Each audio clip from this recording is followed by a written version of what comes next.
يا نفس إن لم تظفري لا تجزعي.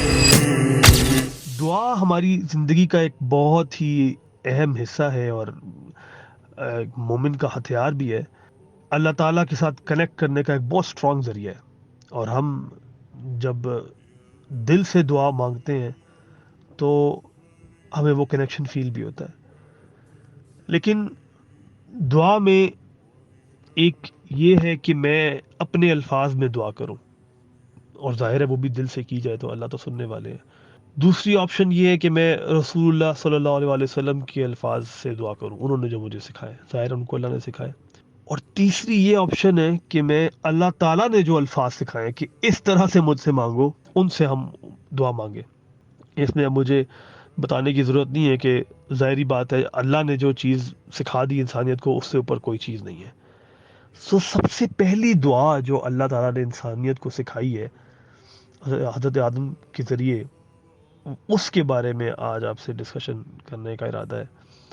اور جس کے بارے میں اللہ تعالیٰ کہتے ہیں فَتَلَقَّى آدَمُ مِن رَبِّهِ، کہ آدم came across some words from his master. اس کے اللہ تعالیٰ اس نے رب نے اس کو کچھ کلمات سکھائے. وہ کیا ہیں آپ سب جانتے ہیں، سب کو یاد بھی ہوگی. ربنا ظلمنا انفسنا، یعنی اللہ تعالیٰ نے اگر یہ ورڈ انسانیت کو سکھائے، سب سے پہلے انسان کو سکھائے، تو اس کا مطلب یہ ہے کہ اس کے اندر دعا مانگنے کے آداب بھی ہمارے لیے شامل ہوں گے، اور ہمیں کس لحاظ سے دعا مانگنی چاہیے یہ بھی شامل ہوگا. تو میں شاید آج اور اگلے کچھ وائس نوٹس میں اس کے اوپر بات کروں. سب سے پہلے تو یہ ذہن میں رکھیں کہ یہ دعا سٹارٹ کہاں سے ہو رہی ہے. میں پہلے یہ بتا دوں کہ میں کس کے بارے میں بات کر رہا ہوں. میں بات کر رہا ہوں ربنا ظلمنا انفسنا وان لم تغفر لنا وترحمنا لنکونن من الخاسرین، جو ہم میں سے اکثر کو یاد بھی ہے. اس کو ذرا غور کریں کہ یہ دعا شروع کہاں سے ہو رہی ہے، ربنا سے. اور ربنا کیا ہے؟ اے ہمارے رب. یعنی اللہ تعالیٰ یہ چاہتے تھے کہ جب ہم اپنی دعا کا آغاز کریں، اس کو پکارنا شروع کریں، تو ہم اس کو رب کہہ کے پکاریں. اللہ تعالیٰ نے سکھانا تھا تو یہ بھی کہہ سکتے کہ اللہ، اے اللہ بھی کہہ سکتے تھے، اللہم بھی کہہ سکتے تھے، لیکن اللہ تعالیٰ نے کیا سکھایا ہمیں؟ ربنا، ہمارے رب. اور یہ بھی کہہ سکتے تھے کہ رب یا رب بھی کہہ سکتے تھے، لیکن یا رب نہیں کہا بلکہ ربنا کہا. اور اس میں اپنائیت ہے. میرا رب کہنے میں اور رب کہنے میں فرق یہ ہے کہ میرا رب کہنے میں اپنائیت ہے. تو ربنا، ہمارے رب نے، پہلی چیز تو یہ نوٹ کریں کہ اللہ تعالیٰ چاہتے تھے کہ ہم اس سے اپنائیت سے بات کریں. اور یہ پہلا ہی گیو اوے ہے کہ اللہ تعالیٰ میری بات سننے کو تیار ہے، اور وہ پہلے ہی میرے طرف پلٹنے کو تیار ہے. یعنی شیطان انسان کو کس قدر گمراہی میں ڈالتا ہے. وہ کہتا ہے کہ یار پتہ نہیں تیرا رب تجھے سنے گا بھی نہیں، پتہ نہیں تجھے معاف کرتا ہے کہ نہیں کرتا. لیکن یہاں ربنا کے اندر یہ بات شامل ہے، یہ اپنائیت شامل ہے کہ اللہ تعالیٰ میری بات سننے کو تیار ہے، مجھے بخشنے کو بھی تیار ہے. لیکن پھر یہ سوال پیدا ہوتا ہے کہ یہ رب کا لفظ ہی کیوں؟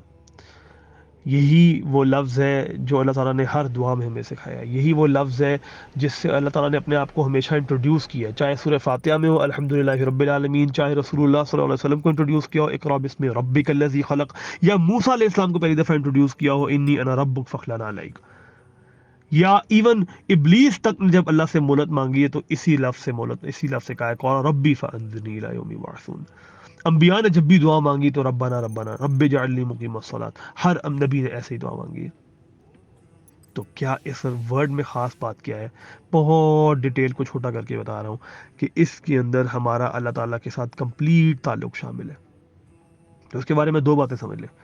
ایک یہ کہ اس کے میننگ کے اندر یہ بات شامل ہے کہ وہ ہمارا مالک ہے اور ہم اس کے غلام ہیں، تو مرضی میرے اوپر نہیں چلے گی.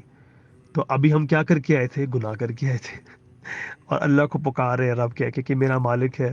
میں نے بہت، اس لیے تو اگلی چیز کیا ہے؟ ربنا ظلمنا انفسنا، ہم نے اپنے اوپر ظلم کیا. ایک مالک تھا جس کے میرے اوپر، یعنی میں اس کا کمپلیٹ غلام تھا، اور میں نے اس کی نافرمانی کر کے اپنے ہی اوپر ظلم کیا ہے. اس وجہ سے یہ پہلی چیز تو یہ ہے. لیکن رب کے اندر دوسرا میننگ بھی شامل ہوتا ہے، وہ یہ کہ رب کہتے ہیں اس کسی چیز کی ایسے نشو و نما کرنا، اتنے خیال محبت سے نشو و نما کرنا کہ اس کی بیسٹ اس کے اندر سے نکالے، to bring the best out of them. اب یہ یعنی اس کے اندر محبت کا ایلیمنٹ شامل ہے، اگر آسان کر کے بتاؤں تو رب کے اندر دو ایلیمنٹ شامل ہیں. ایک بات وہ یعنی مالک ہونے والا، جس کی وجہ سے ہم اس سے خوف بھی کھاتے ہیں کہ وہ مالک ہے، میں اس کی نافرمانی نہ کروں. لیکن دوسرا محبت کا ایلیمنٹ بھی شامل ہے. تو اب دیکھیں دونوں کی ہمیں ضرورت ہے نا.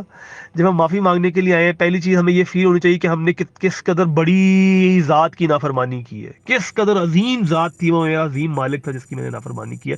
تو مجھے احساس ہو کہ میں نے کتنا بڑا جرم کیا ہے. احساس جرم لیکن جب بڑھ جائے اور اتنا زیادہ بڑھ جائے کہ انسان گلٹ کے اندر ہی رہنا شروع ہو جائے، تو پھر وہ مایوسی کی طرف جا سکتا ہے.